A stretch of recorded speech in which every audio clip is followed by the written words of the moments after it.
Entonces también el cortisol, tanto el cortisol como la ACTH, se producen en pulsos. El cortisol entonces tiene esos pulsos y la ACTH también. Estos son los más llamativos. El de 6 de la mañana para ACTH y el que le sigue de cortisol a las 8 de la mañana y otro que tenemos en la tarde, ¿no? 4 de la tarde. Sin embargo, no son los únicos. Tener hasta 10 pulsos de ACTH y de cortisol durante todo el día. Pero como les vuelvo a decir, estos son los más importantes, son los más intensos. Si yo quiero imitar la fisiología, ¿qué debo hacer? Dar un corticoide que trate de imitar esto, pues. Es un corticoide que tenga un efecto corto y un tiempo de respuesta rápido. ¿Qué corticoide tiene este efecto? La hidrocortisona, básicamente, ¿no? La hidrocortisona actúa rápidamente y su tiempo de vida media es corta. Pero nosotros, ¿qué damos? Lastimosamente damos más prednisona. Entonces, con prednisona no vamos a poder similar lo fisiológico. Porque la prednisona tarda en hacer efecto un poco. ¿Y cómo es su tiempo de vida media? 18 horas. O sea, vamos a tener producción de cortisol, todo una meseta. Entonces, con prednisona yo no puedo similar a la fisiología. No puedo hacer un símil a la fisiología. A veces quedamos en el tratamiento, ¿no? Prednisona en la mañana y otro en la tarde. ¿Para qué? Para, dice, imitar estos dos picos. Pues está mal, pues no lo estamos imitando tampoco. Porque la prednisona tiene toda una meseta. Entonces, si doy corticoide como prednisona, una dosis me bastará. Igual voy a hacer un desbarajuste. ¿Cómo hace efecto acá la hormona ACTH? Miren, la ACTH, ¿dónde tiene sus receptores? En la suprarrenal. Es un receptor asociado a proteína G y esta proteína G está asociada a adenilciclasa. Entonces, si esa adenilciclasa produce MP cíclico y el MP cíclico activa proteína quinasa A. Y esto fosforila proteínas. Fosforila sobre todo a esta esterasa de colesterol, que va a agarrar al colesterol y lo va a transformar al final en pregnenolona. Y la pregnenolona es el que sirve, o es la sustancia que sirve para la síntesis de todos los siguientes pasos metabólicos. ¿Cuáles son los efectos de los glucocorticoides? Básicamente sobre el sistema inmune, inhiben o suprimen la función del sistema inmune. En el hígado, ¿qué hacen? Glucogénesis o gluconeogénesis, o sea, aumenta la glucosa en sangre, catabolismo de proteínas, proteólisis y lipólisis. Entonces, el cortisol, ¿qué hace? Básicamente rompe todo, ¿no? No construye. Digamos que la hormona de crecimiento, la insulina, son hormonas constructoras, pero el cortisol es una hormona destructora. Trata de sacar energía de todo sitio y rompe proteínas, carbohidratos y lípidos. Entonces ahí están en resumen todos los efectos. Gluconeogénesis, o sea, va a tratar de sacar glucosa de otras vías metabólicas. Proteólisis y lipólisis. Pero esta lipólisis, ¿qué es? Romper grasa de un sitio y lo manda a otro. No es que la rompa simplemente y ya no se produce, sino rompe de un sitio y lo manda a otro. Por eso que un paciente con Cushing, ¿qué tiene? Tiene su jiba, tiene obesidad central y en miembros no tiene grasa. ¿Eso qué es? Lipodistrofia. Cambia la composición de lípidos. Disminuye la utilización de glucosa, disminuye la sensibilidad a la insulina, inhibe la respuesta inmune. ¿Por qué? Disminuye la respuesta del linfocito TH. Inhibe directamente a ese nivel. También disminuye la producción de diversas interleuquinas, como básicamente la interleuquina I2. La interleuquina 2 ahí está alterada. Inhibe la respuesta inflamatoria. Como les dije, en la grasa, el corticoide se transforma en lipocortina y esta lipocortina inhibe ¿a quién? A la COX. Aumenta la sensibilidad vascular a catecolaminas. Por lo tanto, también un paciente con Cushing que tendrá hipertensión. Inhibe la formación de hueso porque disminuye la producción de colágeno tipo 1, importantísimo para el hueso.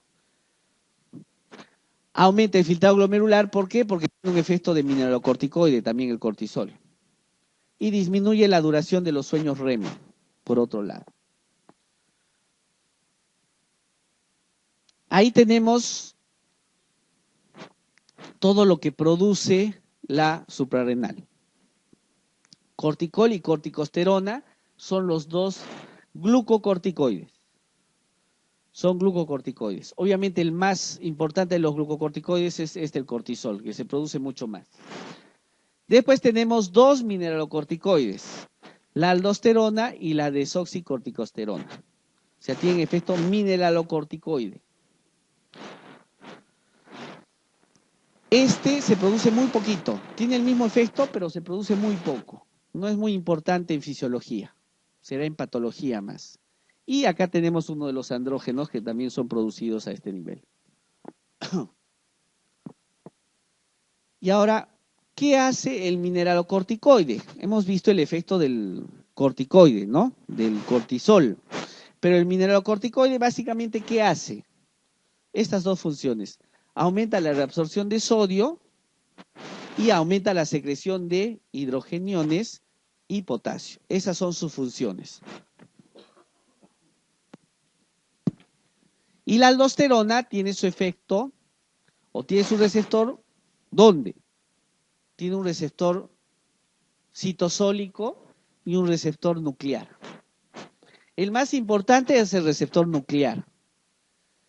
¿Qué pasa a nivel del núcleo? Va a producir el aumento de la expresión de estos genes. ¿Y estos genes qué van a hacer? Van a aumentar la producción de canales epiteliales de sodio. Estos canales epiteliales de sodio, ¿dónde están? Básicamente en el túbulo contorneado distal y en el colector. Y van a absorber más sodio. También tenemos canales epiteliales de sodio, ¿dónde? Por ejemplo, en el intestino delgado. Y la aldosterona también hace efecto ahí. Entonces, ¿qué va a hacer ahí en la aldosterona? Aumentar la absorción de sodio en el tracto gastrointestinal. Y por otro lado, también aumenta la sodio-potasio ATPasa. ¿No? ¿Para qué? Para secretar potasio y reabsorber sodio.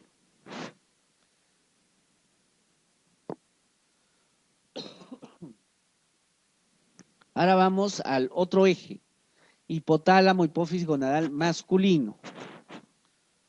Tenemos hipotálamo que produce GnRH. La GnRH también se produce en pulsos. Si no hay actividad pulsátil, no hay efecto de GnRH. Y este pulso se produce ¿cuándo? En la pubertad. Ahí se inician los pulsos de GnRH, antes no. Y gracias a esos pulsos también se va a ejercer el efecto del LH y FSH, que van a producirse en la hipófisis anterior. La LH, ¿qué hará? Estimulará a las células de Leydig, L con L. Y las células de Leydig que producen testosterona. Por otro lado, la FSH va sobre las células de Sertoli. Y las células de Sertoli, ¿qué hacen? ¿Qué función tienen? Son el soporte de la espermatogénesis. Por lo tanto, si va sobre las células de Sertoli, aumentará la espermatogénesis. Y las células de Sertoli también producen inhibina. La inhibina tendrá un feedback negativo sobre la hipófisis anterior. Y la testosterona tendrá feedback negativo a la hipófisis anterior y al hipotálamo. ¿Quiénes estimulan este eje? Tanto en el masculino como en el femenino. Pero acá lo pongo en el masculino. El olfato, la visión aumentan la GnRH. Y esta es pregunta de examen. también la amígdala cerebelosa a través de una catecolamina, la noradrenalina. También puede estimular este eje. ¿Quiénes inhiben este eje? Tanto en varones y mujeres. La melatonina, que es secretada por la glándula pineal, y la prolactina. Van a inhibir todo ello. Acá también está lo mismo, pero solo que vean esto. FSH, que va sobre las células de Sertoli, y estas células de Sertoli son las que producen la inhibina y van a soportar o van a estimular la espermatogénesis.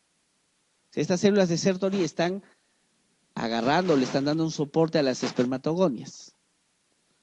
Y el LH sobre las células de Leydig para producir testosterona. Ahora, las células de Sertoli, ¿qué producen también? Esto, la proteína que es fijadora de andrógenos. Y esta obviamente se va a unir a la testosterona. Entonces, ¿dónde se produce la proteína que se asocia a andrógenos? En las células de Sertoli, gracias al FSH.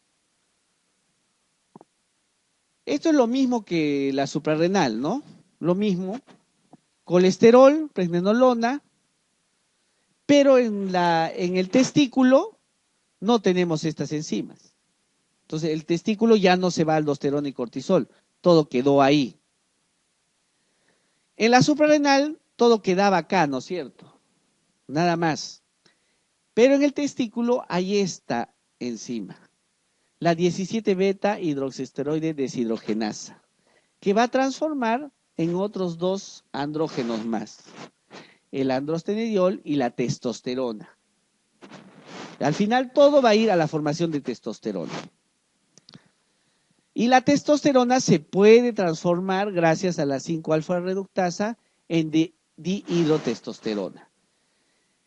Cada uno de estos dos son los andrógenos más importantes. Cada uno de esos va a tener un órgano blanco distinto. O sea, este va a ir sobre unos órganos y este va a ir sobre otros. Y ahí están sus efectos. Testosterona, ¿qué hace? Diferenciación de todo esto, epidídimo, conducto deferente, vesícula seminal, interviene en el incremento de la masa muscular, estimula la hormona de crecimiento y por lo tanto da el brote de crecimiento puberal.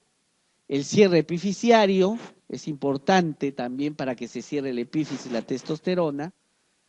Tanto así que el que no tiene testosterona, ¿qué pasa? Sigue creciendo. Y el Klinefelter, ¿qué tiene? Una brazada más grande que su talla y también son altos, porque no se ha cerrado el epífisis por falta de testosterona. Entonces tiene hábito eunucoide. También tiene que ver con la voz grave, la espermatogénesis y la libido. Eso es la testosterona. Pero hay algunos tejidos que tienen 5-alfa reductasa y va a transformarse la testosterona en dihidrotestosterona, que va a tener otros efectos. Diferenciación del pene, escroto y próstata, distribución del vello, patrón de la alopecia masculina, o sea, la alopecia depende de este, no de este. Actividad de las glándulas sebáceas y crecimiento de la próstata. Por eso nosotros podemos usar inhibidores de la 5-alfa reductasa. ¿Para qué? Para disminuir esta alopecia o para disminuir el crecimiento de la próstata, sin interferir con los efectos de la testosterona en sí. Entonces yo inhibo a la 5-alfa reductasa con el finasteride, por ejemplo, y ya no tengo alopecia y la próstata tampoco crece. Pero no interfiero con todo esto.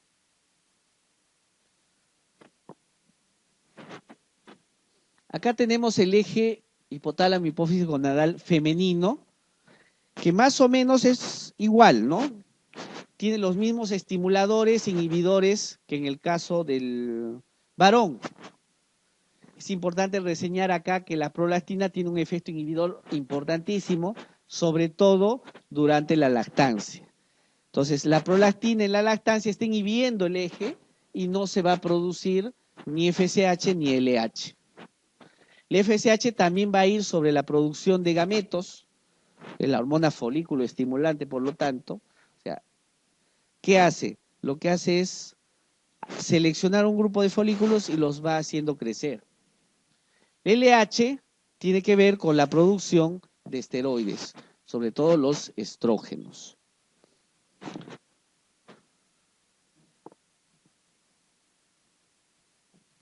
Entonces, también hay estimulación o secreción pulsátil de GnRH a este nivel. Pulsátil, que se inicia en la pubertad también, y esto estimula la producción de LH y FSH. Y también la liberación de FSH y LH son pulsátiles. Acá hay dos efectos o hay dos tipos de retroalimentación. Esto debe quedar en claro. O sea, por un lado, el estrógeno y progesterona ejercen retroalimentación negativa sobre el FSH. Esos dos hacen que FSH disminuya. Eso es una retroalimentación negativa. Pero acá existe también una retroalimentación positiva. El aumento de estrógeno, ¿qué hace? Mayor producción de LH. Y eso es importantísimo, como vamos a ver después, sobre todo para la ovulación. Entonces, estrógenos y progestágenos disminuyen FSH. Pero LH, cuando aumenta, estimula al estrógeno. El estrógeno, perdón, estimula el LH. Por otro lado, también el glúteo que produce inhibina, y este también tiene un efecto negativo sobre LH y FSH. Igual, también los estrógenos tienen la misma vía de síntesis como ocurre en la suprarrenal. Este es un ovario. Colesterol, se da todo esto, se producen primero andrógenos, pero tenemos aromatasa. Las mujeres tienen aromatasa y transforman estos andrógenos en estrógenos. Estrona y estradiol. Obviamente en los ovarios tampoco hay estas enzimas y los ovarios tampoco producen aldosterona y cortisol.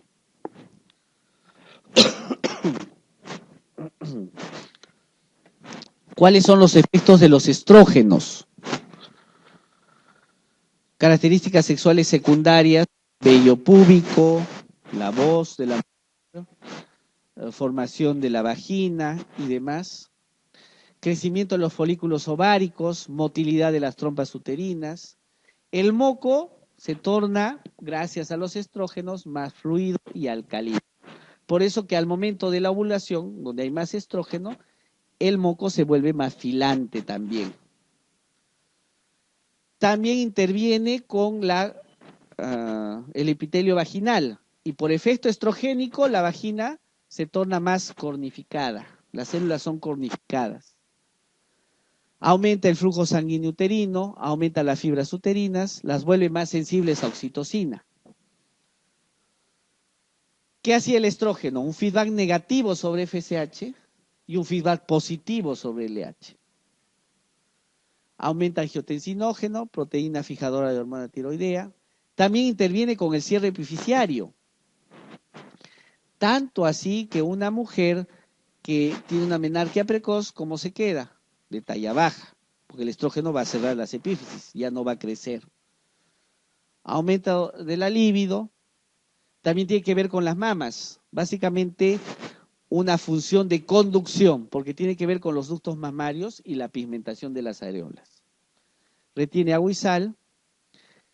El endotelio también tiene receptores para estrógenos.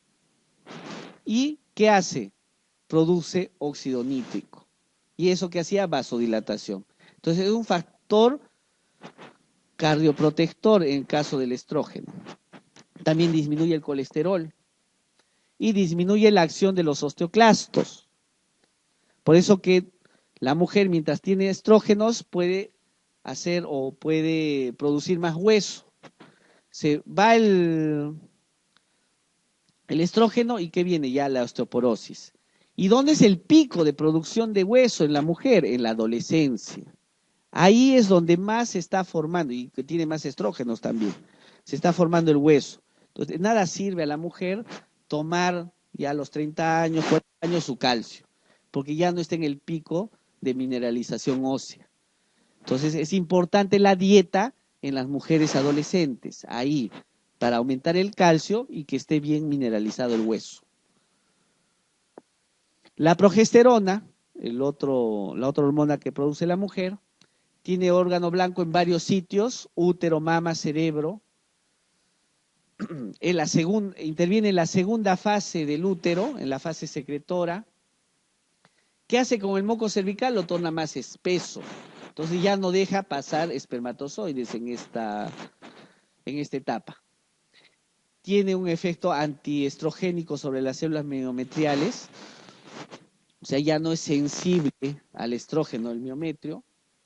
También tiene que ver con la función de la leche, producción de leche, porque estimula a los lóbulos y a los alvéolos mamarios. Tiene efecto termogénico. Ustedes saben que la progesterona tiene receptores en el hipotálamo y en la mujer en la segunda fase del ciclo le eleva 0,4 grados centígrados. Y la gestante también tiene una temperatura superior. Entonces, en ese caso, la progesterona funciona como neurotransmisor también. Estimula la respiración y este no es un efecto fisiológico, sino a grandes dosis es que produce natriuresis. Acá está el ciclo menstrual. Esta etapa, que básicamente es la que predomina el estrógeno, acá la progesterona. Solo quiero que vean esto, miren, acá se da el pico de estrógeno antes de la ovulación. Y este pico de estrógeno, ¿qué causaba? El estrógeno causaba un feedback positivo para que se produzca LH. O hay un pico de LH que se da 24 horas antes de la ovulación. Importantísimo acá entonces. Entonces, si bien estrógenos y progestágenos tienen feedback negativo sobre FSH, estrógenos tienen un feedback positivo sobre LH. Bueno, el día 1 en el ciclo menstrual es el inicio de la menstruación. Del 1 al 14, ¿qué está pasando? Se han reclutado folículos. El primer día ya comienzan a reclutarse, más o menos se reclutan 20 folículos. Y uno de ellos es el dominante y va a inhibir al resto. Y este dominante va a ir produciendo cantidades crecientes de estrógenos. Tanto así que va a hacer su pico acá. Y esto va a estimular el LH. En el día 14, importantísimo, es la ovulación. Hay una cantidad de estrógenos que aumenta rápidamente el día 12, 13 y esto genera el pico de LH. Conduce esto a la ovulación. En este momento también el día 14 la temperatura corporal se eleva 0,4, 0,5 grados centígrados y el moco era menos viscoso, más filante, lo que permite que el espermatozoide pase fácilmente. Y la segunda mitad del ciclo es la fase lútea, ya dominada por progestágenos, se desarrolla el cuerpo lúteo en este caso y este produce la progesterona. En el cuerpo lúteo se produce entonces. Hay secreción mucosa desde las glándulas uterinas, por eso es una fase secretoria. El endometrio es más sensible a la progesterona en este día, en el día 22. Y es el lugar donde aparentemente se produce la anidación, porque ahí es más sensible. Si no hay fecundación, la progesterona y estrógenos inhiben esta producción de GnRH y el cuerpo lúteo se degenera. Ya van a haber disminución progresiva de estrógenos y progesterona, y eso que hace vasoconstricción de los vasos endometriales y produce isquemia y se da el sangrado en la nueva menstruación. Algo sobre pubertad y adolescencia. Tenemos la telarquía. ¿Qué es la telarquía? La aparición del botón mamario. Lo pongo porque ha sido motivo de pregunta. Y este es el hecho que marca el inicio de la pubertad en la mujer. La aparición del botón mamario. ¿En qué edades se da? 8 años y medio y 13 años, que es el inicio de la pubertad en la mujer. Y más o menos se da con una masa ósea equivalente a 12,5 años. Si bien primero aparece el botón mamario, después es que se da la aparición del vello púbico, poco después. Ese es el orden. Botón mamario, vello púbico. Ahora hay que ver también que al inicio este botón mamario puede ser asimétrico, o sea, un botón mamario más grande que el otro. Y con la aparición del botón mamario, con la telarquía, se da el inicio del estirón puberal. O sea, en este momento también la mujer comienza a crecer. Más o menos en esta edad, en este tiempo, va a crecer 25 centímetros, que va a ser el pico de crecimiento. Una vez que se ha dado la telarquía, ha madurado todo el sistema genital, el útero está bien madurado, que se va a dar la menarquia, la primera menstruación, que no necesariamente se conlleva con la primera ovulación. En la primera menstruación no necesariamente hay ovulación. ¿En qué edades se da? Ya después, ¿no? Si bien 8 años comenzaba la telarquía, podría comenzar la telarquía, la menarquia ya comienza un poquito después. 9, 16 años, una media de 13 años. Y se da una concordancia de Tanner mamario 4, o sea, ya casi toda la mama está también desarrollada. Y una edad ósea equivalente a los 14 años. Se da más o menos 2.3 años posterior a la telarquía. Y la primera ovulación, miren cuándo se da, 9 a 10 meses posterior a la menarquia. O sea, la primera menstruación no tiene ovulación. La ovulación va a ser después. Y para que haya menstruación necesitamos un pico necesario de grasa. Y por eso necesitamos un índice de masa corporal más de 18 y un peso mayor de 45. Por ejemplo, atletas, mujeres que no llegan a esos pesos van a retrasar su menarquia. Talla final aproximadamente 2 años después. O sea, 2 años después de la menarquia será la talla final de la mujer. Por eso les dije, si adelantan su menarquia, van a crecer menos, porque eso cierra la epífisis. Algo también para la menopausia. Acá está la menopausia. Antes de la menopausia se están elevando tanto el LH y FSH. ¿Ya? Se elevan, se elevan, se elevan. Pero en el posterior, ya después de la menopausia, ¿qué tenemos? El FSH sigue elevándose y el LH comienza a disminuir. Recuerden que el estrógeno, ¿qué hacía? Aumentaba el LH. Pero en este momento ya no tenemos estrógenos. La mujer ya no tiene estrógenos. Por lo tanto, su LH va a comenzar a disminuir. Entonces, esta relación de FSH va a comenzar a crecer. Hay mayor diferencia entre FSH y LSH. Que esto es lo que nos va a permitir diagnosticar al final menopausia, ¿no?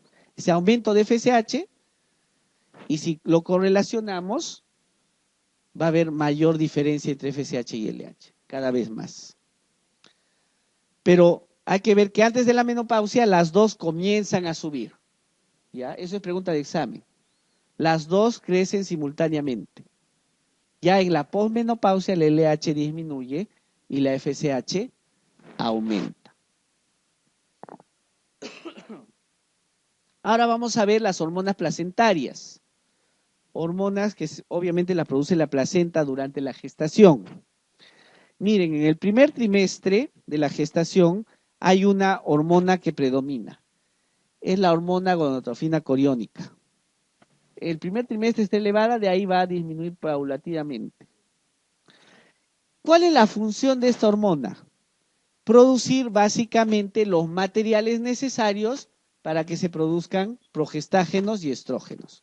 O sea, esto va a estar produciendo el material para estos dos. Ya, esa es la función beta-HCG. Después tenemos la progesterona, que obviamente va a tener un pico, va a bajar y de ahí va a tener un aumento progresivo. La función de la progesterona es disminuir la activación del miocito del útero. Entonces va a impedir la contracción uterina. Solo que al final del embarazo hay una caída brusca. ¿Esto qué va a ocasionar? El parto. Por otro lado, el estrógeno también va a ir subiendo poco a poco. Al inicio va a estar por debajo de la progesterona. ¿Cuál es la función del estrógeno? aumentar la reactividad de los miocitos uterinos. Tanto así que en un momento va a superar al progestágeno y el pico de estrógeno es el que también va a desencadenar el parto. Tenemos otra hormona. Esta es la hormona liberadora de corticotropina, que habíamos visto dónde se produce en la hipófisis, ¿no? Pero acá se produce en la placenta. ¿Cuál es la función de esta? Estimular la producción de cortisol, pero ¿de quién? Del feto, ¿ya? Entonces la placenta está produciendo esto para que el feto produzca cortisol. ¿Y para qué sirve el cortisol en el feto? Maduración pulmonar. Se cree también que el pico de hormona liberadora de corticotropina sería uno de los factores que desencadenan el parto. Entonces hay 3 factores que pueden desencadenar el parto: el pico de estrógenos, el pico de hormona liberadora de corticotropina y la disminución súbita de progestágenos. Y la otra hormona que ya básicamente sube en el tercer trimestre es la hormona lactógeno placentaria, ¿no? Una hormona similar a la hormona de crecimiento, similar en función a la hormona prolactina. Y como es similar a la prolactina, interviene en la producción de leche. Y como es similar a la hormona de crecimiento, interviene en el crecimiento del feto. Pero la hormona de crecimiento, ¿qué hacía? Resistencia a la insulina también. Entonces, como es similar a la hormona de crecimiento, esta también hace resistencia a la insulina. Y esta es la causante de que al final, al tercer trimestre del embarazo, haya mayor resistencia a la insulina y es la causante de la diabetes gestacional. Ahí está en resumen todas nuestras hormonas placentarias. La HCG, que básicamente ¿qué hace? Producción de esteroides. ¿Y esos esteroides para qué son? Son pues los elementos que se necesitan para producir estrógenos y progestágenos. También suprime la maduración de los folículos en ese primer estadio y mantiene la producción de progesterona y estrógenos. Lactógeno placentario, ahí está, básicamente aumenta la glucosa del plasma, produce crecimiento y desarrollo general, tanto en la madre como en el niño, y crecimiento mamario y lactogénesis. La hormona liberadora de corticotropina ya vimos, básicamente estimula ACTH fetal y esto que produce cortisol fetal, maduración. Y el estrógeno aumenta bruscamente al final de la gestación. ¿Y qué induce? Producción de receptores de oxitocina, ahí en el miometrio. Y también aumenta receptores alfa-1 adrenérgicos. También uniones en la musculatura uterina. Todos esos factores, ¿qué hacen? Aumentan la contracción uterina. Ahora ya nos vamos de los ejes, vamos al páncreas, que también va a producir hormonas. Claro que el páncreas también va a producir algunas enzimas digestivas, pero este es el páncreas endocrino. En el páncreas endocrino se producen, o hay varias células, las células alfa, en los islotes, que son las que están a la periferia, no son tan abundantes, están ahí en rojo, y que producen glucagón. Después tenemos las células beta, que son las más abundantes, en azul ahí, y son las que producen insulina. Y las células delta, en menor cantidad también hacia el centro, que van a producir somatostatina. Somatostatina. Aunque también hay algunas células que producen el péptido pancreático, el PP, que también están acá al centro. La situación es que no se sabe bien qué hace todavía el péptido pancreático, pero ahí también habría otra hormona. Vamos a la insulina. La insulina también se produce como una molécula grande, una prohormona, que se caracteriza al inicio por tener la cadena líder. Esta es la preproinsulina. Entonces, ¿qué caracteriza la preproinsulina? La cadena líder. Cuando se escinde la cadena líder, nos quedamos con la cadena A, B o alfa beta y el péptido C. Y tenemos proinsulina. Listo para liberarse ya la insulina, se escinde el péptido C y salen a la sangre ambos, insulina y péptido C. ¿Cómo se produce la insulina? En las células beta del páncreas. Esta es una célula beta. La célula beta. La célula beta normalmente está en un estadio de ¿qué? De reposo. La membrana está en reposo. O sea, su membrana es negativa. Un potencial de reposo. Es lo normal en un estadio basal. ¿Y quién estimula el reposo de membrana? Canales de potasio. ¿El potasio qué está haciendo? Yendo de dentro de la célula hacia afuera. O sea, lleva cargas positivas al exterior, dejando más cargas negativas dentro, porque se lleva cargas positivas. Entonces deja cargas negativas, dejando al potencial de membrana negativo, un potencial de reposo. Eso es lo basal. En ese estadio de reposo no produce insulina la célula beta. ¿Qué pasa para producir insulina? Hay un carrier, en este caso el GLUT2, que es el que está en las células beta, que introduce glucosa a la célula beta. ¿Y esta glucosa qué va a hacer? Va a ir hasta la mitocondria y produce ¿qué cosa? ATP. O sea, la glucosa al final produce ATP.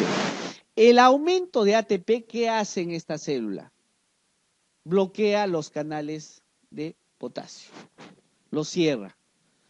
Entonces, si ya no hay flujo de cargas positivas hacia afuera, ¿qué pasa con el potencial? El potencial se hace positivo. Entonces, la membrana se despolariza como consecuencia de esto.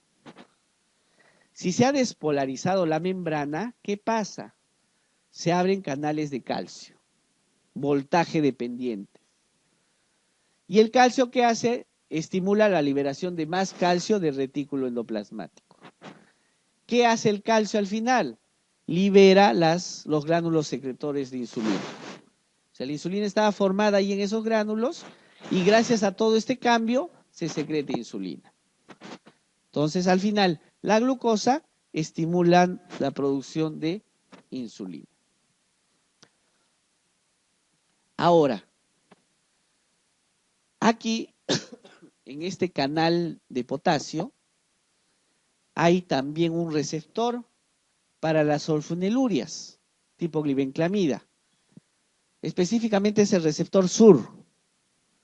Las sulfonilurias se unen a ese receptor y ¿qué hacen? Cierran el canal de potasio. Si lo cierran, despolarizan la membrana. Por lo tanto, las sulfonilurias, ¿qué son? Secretagogos de insulina. ¿Ya? Por ese mecanismo. La repaglinida es también otro fármaco que también tiene un receptor en otro sitio y hace lo mismo. Cierran ese canal. Por otro lado están las tiacidas. ¿Qué hacen las tiacidas tipo hidroclorotiacida? La hidroclorotiacida estimula el canal, lo abre más. ¿Qué hace entonces? Lo torna más negativo. Por lo tanto, disminuye la producción de insulina. Entonces, un efecto adverso de los diuréticos, tiacidas, ¿cuál era? Diabetes, pues, ¿no? Entonces, las tiacidas inhiben la producción de insulina. Las sulfonilurias estimulan la producción de insulina. Y lo basal es que la glucosa estimula la producción de insulina. Recordemos, ¿cuál era el receptor de insulina? Era un receptor unido a tirosinquinasa, ¿no es cierto? Esa tirosinquinasa que hace fosforila proteínas y se desencadena en los efectos de la insulina. ¿Cuáles son los efectos de insulina? Aumenta el transporte de glucosa. ¿En base a qué? Básicamente a un transportador. ¿Qué transportador? El GLUT4. El GLUT4 es el que va a expresarse básicamente en músculo y va a incrementar el paso de glucosa de la sangre al músculo, transporte de glucosa. Y como les dije, la insulina es una molécula constructora, porque hace síntesis de proteínas, síntesis de grasas, síntesis de glucosa, o sea, produce glucógeno en el hígado, y también tiene que ver con la expresión de genes del crecimiento y otros. La otra sustancia del páncreas, el glucagón, es la que se opone a la glucosa. El glucagón también se produce como una molécula precursora, el preproglucagón. También tiene esto, al final se excinde y solo queda el glucagón. Y acá pongo una sustancia que es similar al glucagón, el péptido parecido o relacionado al glucagón tipo 1, ¿ya? Que también se produce en otras células, en las células L. Tomen en cuenta esto porque lo vamos a ver en gastro. Tiene un efecto contrario al glucagón, pero en sí la molécula es similar. Recuérdenlo nada más, porque en gastro vamos a verlo. Al final, ¿qué hace el glucagón? Estimula neoglucogénesis y glucogenólisis, o sea, es hiperglicemiante. Va a aumentar la glucosa. Un factor importante para la estimulación del glucagón, ¿cuál es? La inanición. La inanición, la falta de comida, estimula el glucagón. Y esto en la inanición, ¿qué produce? Lipólisis. O sea, también hace lipólisis, proteólisis y al final, producción de cuerpos cetónicos. Entonces, ¿quién producía los cuerpos cetónicos? Uno, el déficit de insulina, ¿no? Porque ¿qué hacía la insulina? Inhibe la síntesis de grasa. Si no hay insulina, se sintetiza grasa y dentro de ello cuerpos cetónicos. Por otro lado, ¿qué hace el glucagón? Lipólisis. Y como consecuencia de esa lipólisis, ¿qué se producen? Cuerpos cetónicos. Entonces, por eso es que pacientes en ayunas o pacientes que han vomitado mucho y demás, ¿qué aparece en orina? Cuerpos cetónicos también.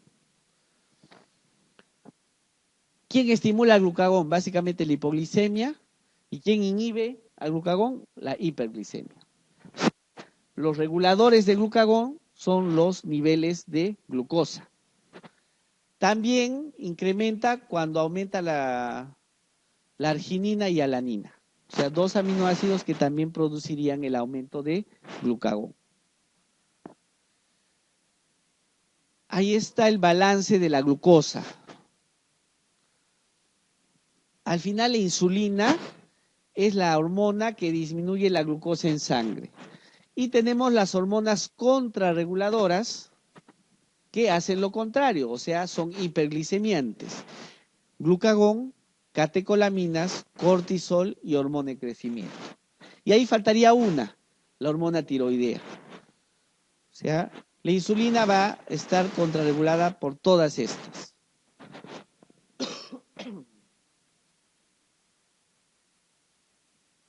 Ahora tenemos la paratormona. Otra hormona que está producida en la paratiroides, que está básicamente a los lados de la glándula tiroidea.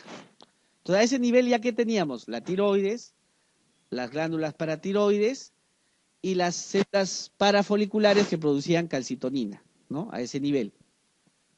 Son 4 glándulas paratiroides que tienen 2 tipos de células. Las principales, que son las que secretan paratormona y son las que tienen mayor cantidad, y las oxífilas, que son básicamente de sostén. No se les ha encontrado otra función por el momento. La paratormona también se origina como una molécula precursora, una pre-pro-paratormona. Va al retículo endoplasmático y se convierte en pro-paratormona y en el Golgi en paratormona. Y se va a envasar en gránulos secretores listos para su secreción. ¿Cuál es el estímulo para liberar la paratormona? Los niveles de calcio. Si el calcio disminuye, se libera paratormona. Ese es el principal estimulador. Pero hay otro, el magnesio. Si también bajan mis niveles de magnesio, también estimulo paratormona. Entonces, el principal es el calcio, pero también el secundario estaría el magnesio. Y va a hacer efecto sobre 3 tipos de receptores. El A, B y C, o estos 1, 2 y 3. Este receptor, que es para paratormona, y para el péptido relacionado con la paratormona. Este péptido relacionado a la paratormona es similar a la paratormona, pero se produce en otros órganos, sobre todo en patología, por ejemplo, para neoplásicos. ¿Ya? Para neoplásicos producen esto y van a hacer efectos sobre el mismo receptor, en este caso en el tipo 1. También tenemos este receptor tipo 2, que es el que está en cerebro, placenta y páncreas. Digamos que este está más distribuido. Este está en cerebro, placenta y páncreas. Y el tipo 3 o C, que todavía no se sabe muy bien su función.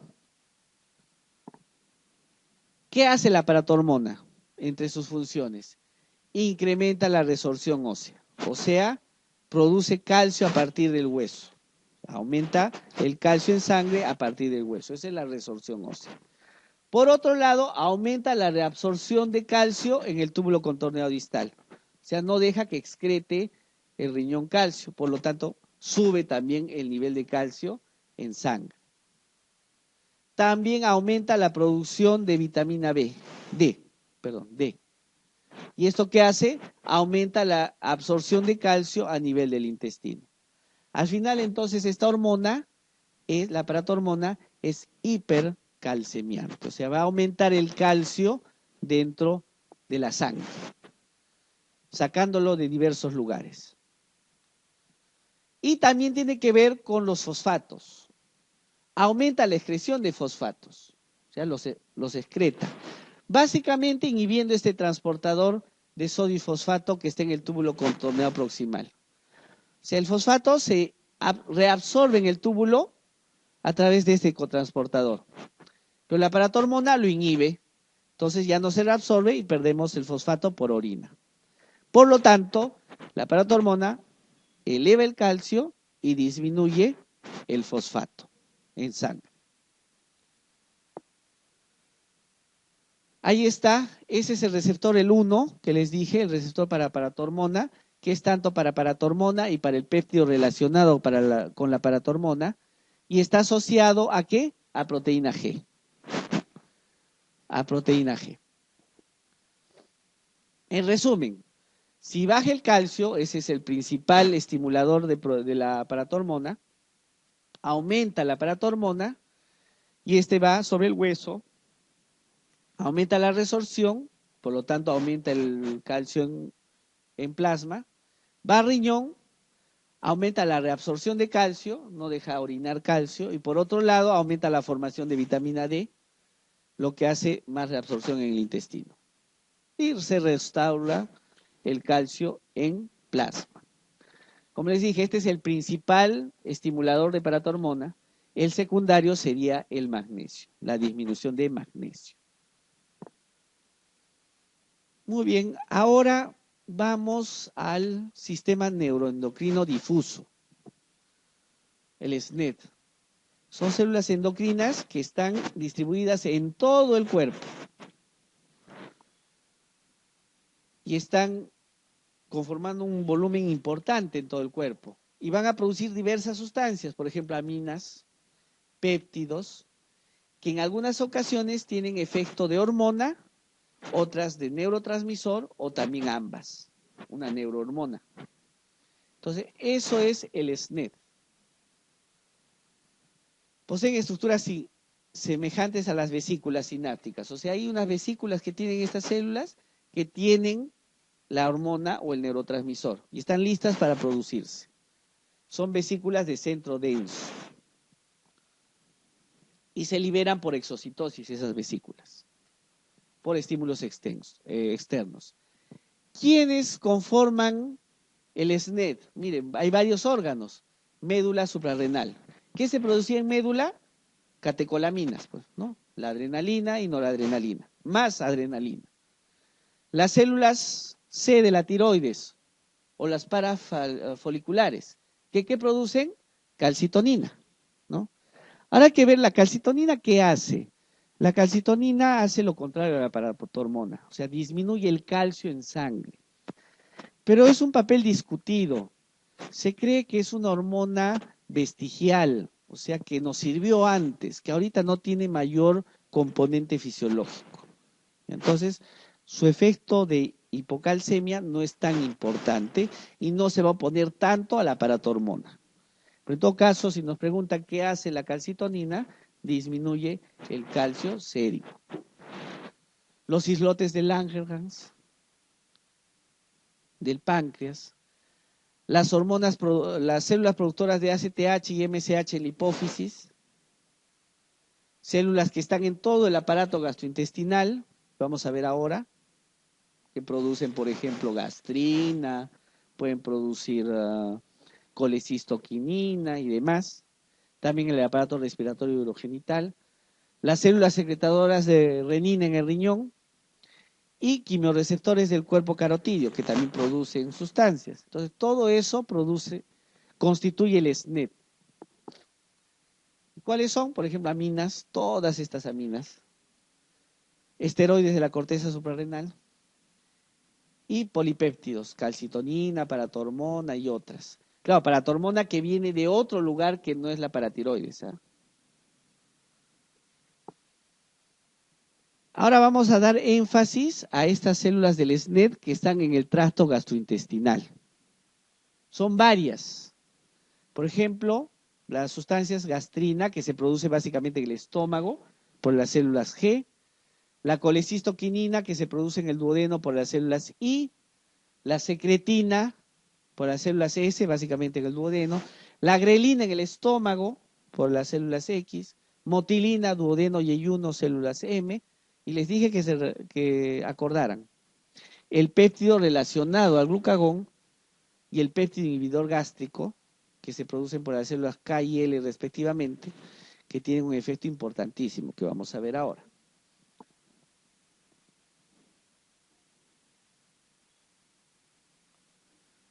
La gastrina, y lo vamos a ver mejor en gastro también.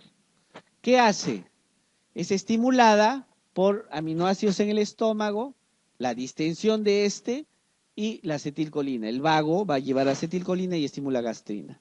¿Cuál es su blanco? El estómago. ¿Y ahí qué hace? Producción de ácido. Esa es la gastrina. Lo otro es la colecistoquinina. ¿Quién estimula la colecistoquinina? Grasas y proteínas en intestino delgado.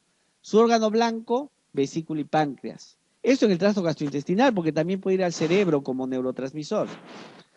Pero acá sería solamente una hormona a ese nivel. Vesícula y páncreas.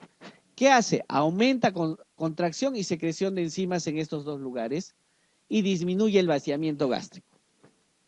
Por lo tanto, es una enterogastrona. ¿Qué era una enterogastrona?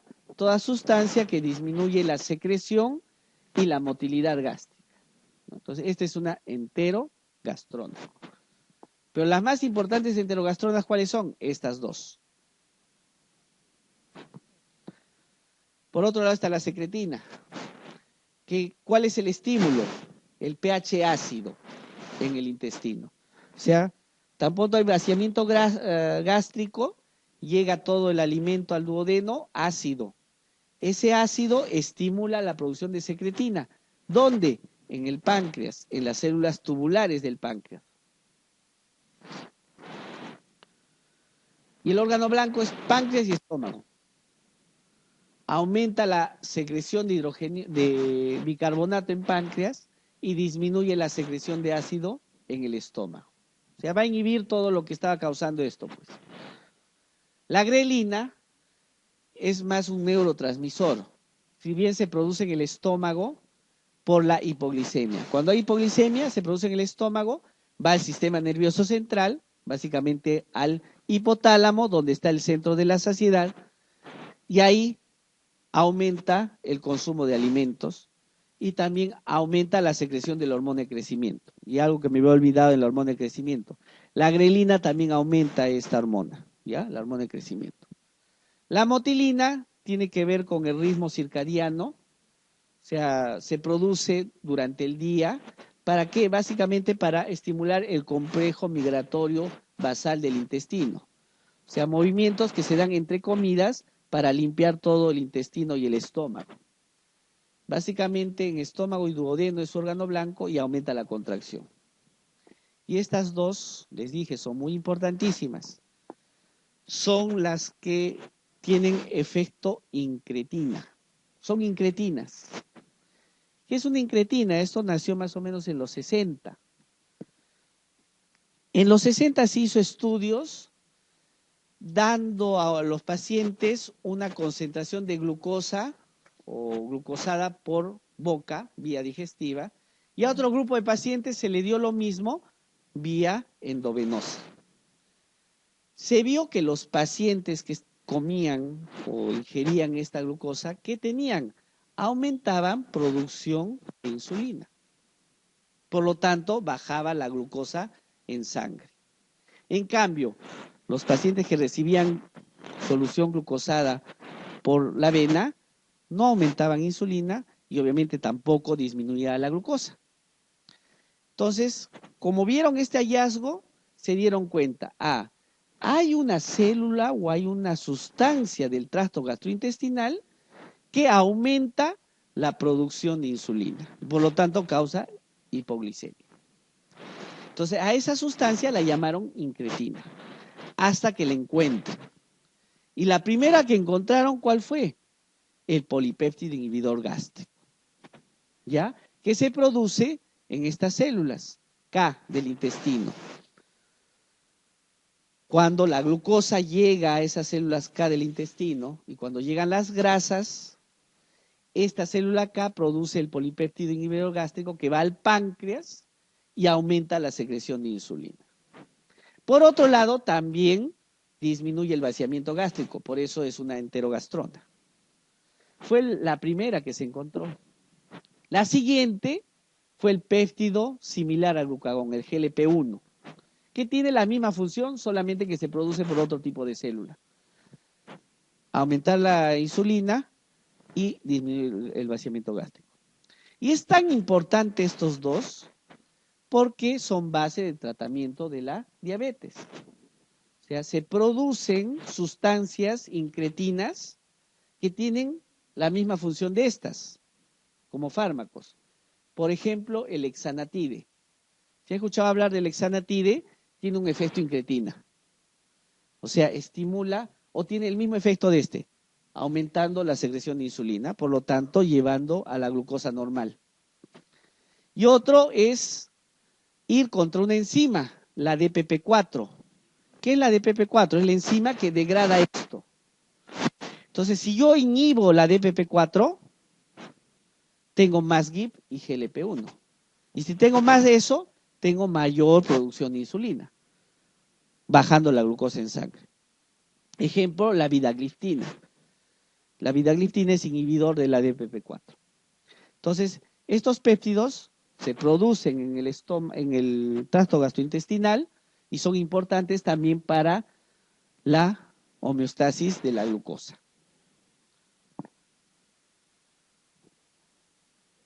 Esta es la serotonina. No vino acá. La serotonina es otro componente importante de este sistema neuroendocrino difuso. La serotonina está básicamente en el tracto gastrointestinal. El 80% de la serotonina está en el tracto gastrointestinal y en las plaquetas. El resto, 10 a 20%, está como neurotransmisor. Entonces el tracto gastrointestinal tiene gran cantidad de serotonina y ahí cumple una función, aparte del neurotransmisor que vamos a ver en neurología. ¿De dónde viene la serotonina? Del L-triptófano, gracias a estas enzimas. Y la enzima que tenemos en el tracto gastrointestinal es esta, la TPH1. En el cerebro estará la TPH2. Y tiene varios receptores, pero los que nos importan ahorita son estos, que básicamente inician reflejos del peristaltismo y secreción. Tiene que ver con la sensibilidad del intestino y también esto que también activa la sensibilidad del intestino. Entonces, la serotonina tiene que ver en la función motora y secretora gastrointestinal. Y lo vimos en gastroenterología, en colon irritable, ¿no? En colon irritable, ¿qué había? O un aumento de serotonina, y por lo tanto, ¿qué había? Dolor, diarreas, una disminución de serotonina. ¿Y qué había en ese caso? Estreñimiento, ¿no?